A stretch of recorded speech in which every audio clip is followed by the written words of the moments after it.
Hello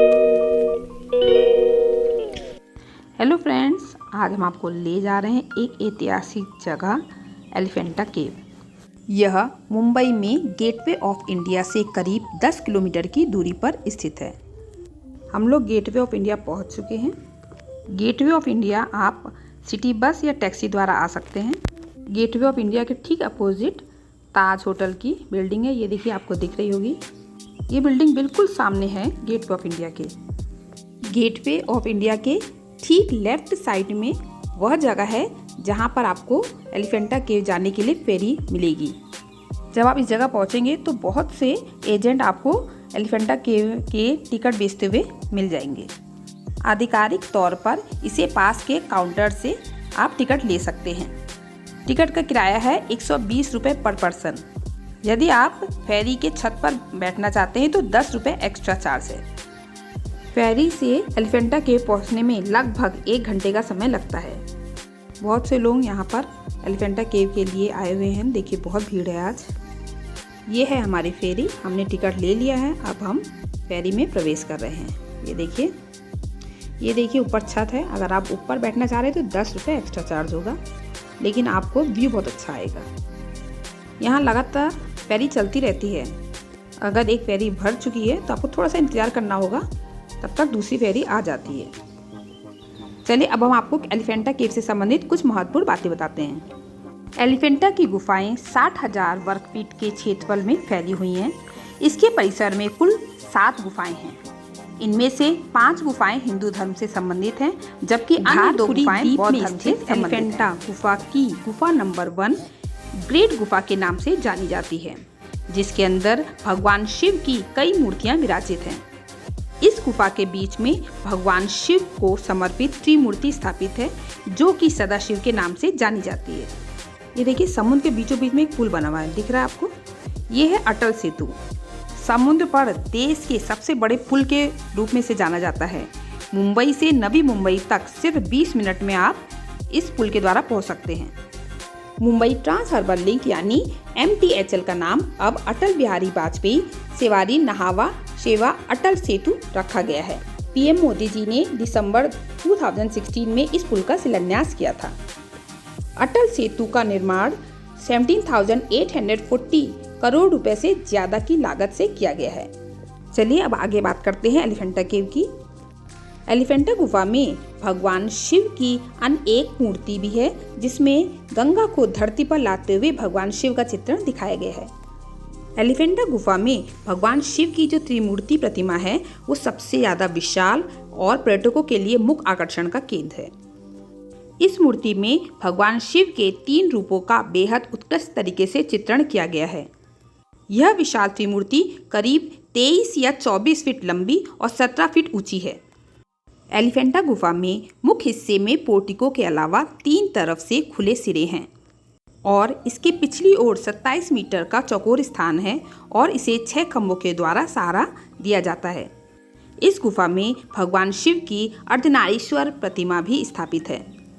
इस प्रतिमा में बाएं अंग स्त्री और दाएं अंग पुरुष रूप में दर्शाया गया है। इन गुफाओं में से यह सबसे प्रचलित प्रतिमा है।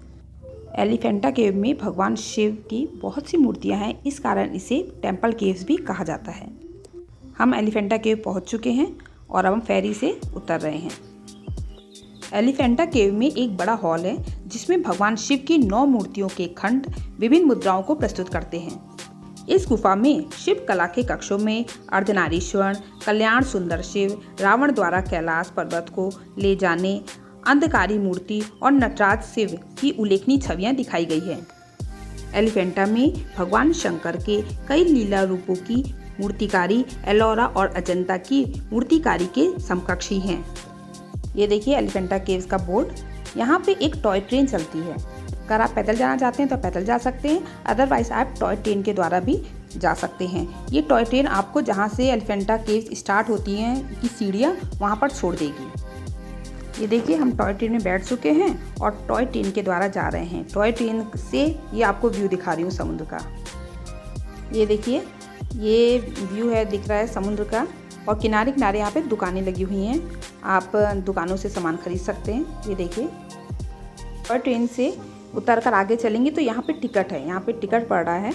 अगर 10 साल तक तो कोई टिकट नहीं है और 10 साल के बाद यहाँ टिकट पड़ता है।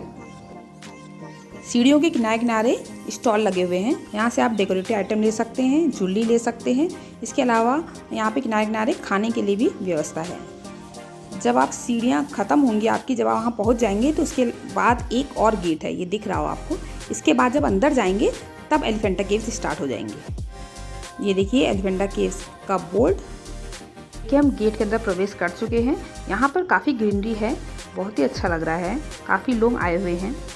वर्तमान में एलिफेंटा गुफा की देखरेख भारत के पुरातत्व सर्वेक्षण विभाग द्वारा की जाती है। देखिए परिसर में काफ़ी सफाई है, बहुत ही सुंदर और काफ़ी अच्छा गार्डन मेंटेन कर रखा है।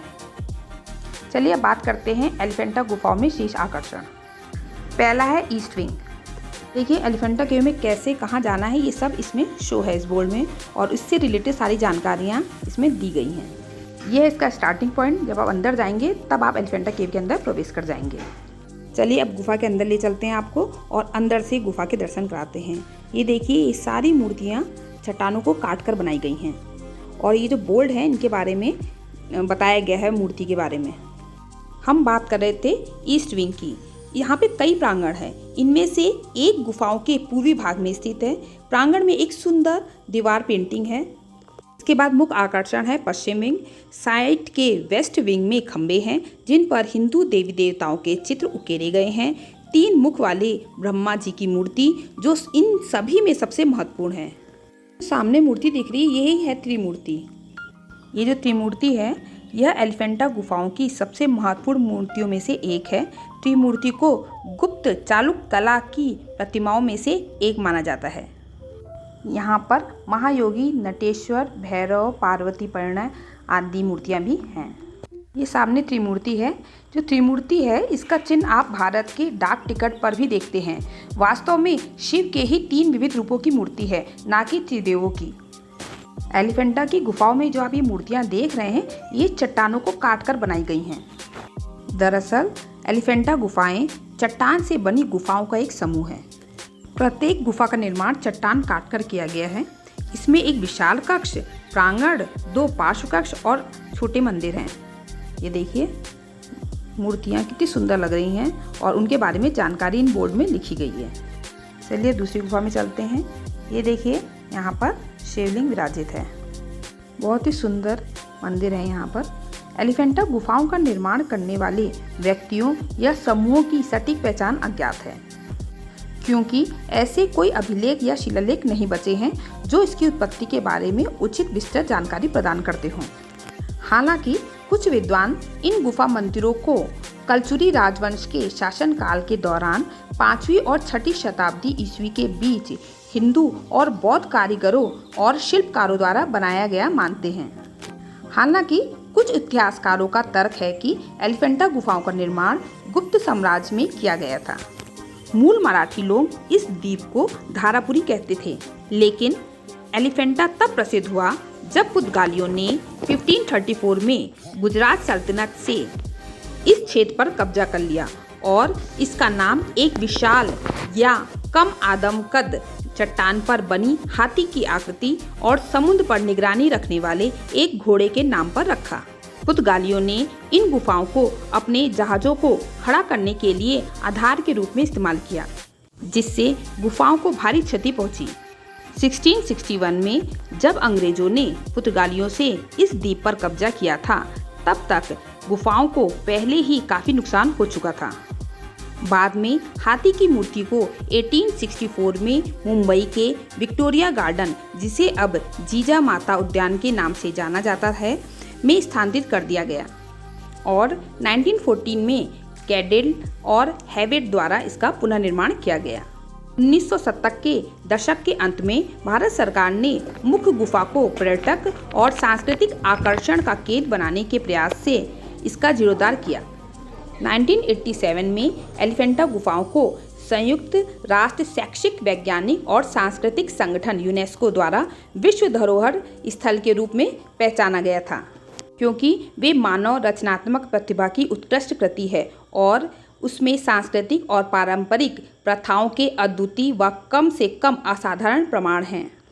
इन गुफाओं की वास्तुकला द्रविड़ और नागर हिंदू वास्तुकला परंपराओं का उत्कृष्ट मिश्रण है। एलिफेंटा की गुफाएं अपने ऐतिहासिक, सांस्कृतिक और धार्मिक महत्व के कारण महत्वपूर्ण हैं। हम एलिफेंटा केव से होकर अब बाहर की ओर निकल रहे हैं। ये गुफाएं प्राचीन भारतीय संस्कृति, कला और वास्तुकला को दर्शाती हैं और ऐसा माना जाता है कि इसका उपयोग हिंदू भगवान शिव की पूजा के केंद्र के रूप में किया जाता था। ये देखिए, हम मेन गेट से बाहर निकल चुके हैं। अब हम फिर इन्हीं सीढ़ियों से होते हुए नीचे हम टॉय ट्रेन में बैठेंगे और टॉय ट्रेन से फिर फेरी में बैठकर वापस पहुंचेंगे। विभिन्न पैनल और प्रतीकात्मक चित्रण इन गुफाओं की सौंदर्यात्मक सुंदरता को उजागर करते हैं। साइट लेआउट और ज्यामिति अनुसंधान से हमें पता चलता है कि पूरी योजना एक सीध में है और फोकस बिंदु महत्वपूर्ण ऊर्जा केंद्र है। जब आप सीढ़ी से नीचे उतरेंगे तो देखिए किनारे किनारे भी मूर्तियाँ बनी हुई हैं और ये देखिए किनारे किनारे स्टॉल हैं। अब हम टॉय ट्रेन में बैठेंगे। अभी हम टॉय ट्रेन का इंतज़ार कर रहे हैं। हल्की सी बारिश हो गई है लेकिन अच्छा लग रहा है। टॉय ट्रेन में बैठकर बच्चे बहुत इंजॉय करते हैं। बच्चों के साथ साथ बड़े भी बहुत इंजॉय करते हैं। ये देखिए, हम स्टेशन पर पहुंच चुके हैं जहां हमें उतरना था। अब हम उतरकर फेरी में पहुंचेंगे। ये देखिए, एलिफेंटा गुफाएं भारत के महाराष्ट्र के मुंबई बंदरगाह में धारापुरी द्वीप पर स्थित चट्टानों को काटकर बनाई गई गुफाओं का एक परिसर है। ये गुफाएं भारत के समृद्ध सांस्कृतिक अतीत के लिए एक श्रद्धांजलि है और देश के इतिहास, कला और वास्तुकला का एक महत्वपूर्ण प्रतीक है। ये देखिए, समुद्र का व्यू और अटल सेतु भी दिख रहा है और लहरें काफ़ी ऊंची आ रही हैं और हम देख सकते हैं कि हमें सामने से ताज होटल भी दिख रहा है। अब हम किनारे पहुंचने वाले हैं। ये देखिए, हम समुद्र के किनारे पहुंच चुके हैं। ये है जहाँ पर फेरी हमें उतारती है और जब आप ऊपर की ओर जाएंगे तो आपको गेटवे ऑफ इंडिया के दर्शन होंगे। इस पॉइंट पर आकर आप 3 जगह एक साथ घूम सकते हैं। एक तो आपको गेटवे ऑफ इंडिया घूम सकते हैं, इसके अलावा ताज होटल दिख रहा है और इसके अलावा एलिफेंटा केव। तीनों पॉइंट आपके एक साथ कवर हो जाते हैं। ये देखिए, गेटवे ऑफ इंडिया में भी काफ़ी भीड़ है, देख रहे हैं, और ताज होटल बिल्कुल साफ दिख रहा है। ये देखिए, ये गेटवे ऑफ इंडिया जो है वो भारत के मुंबई शहर के दक्षिण में समुद्र तट पर स्थित एक स्मारक है। इस स्मारक को दिसंबर 1911 में अपोलो वंडर, मुंबई में ब्रिटिश सम्राट राजा सम्राट जॉर्ज पंचम और महारानी मैरी के प्रथम आगमन की याद में बनाया गया था। मैंने इस व्लॉग में एलिफेंटा केव से संबंधित जानकारी देने का आपको प्रयास किया है। अगर आप कभी मुंबई आए तो यहाँ ज़रूर घूमने आए और ये तो मेन पॉइंट है तो आप घूमने आएंगे ही। चलिए, अब आपसे नेक्स्ट वीडियो मिलते हैं। Okay, thanks, bye.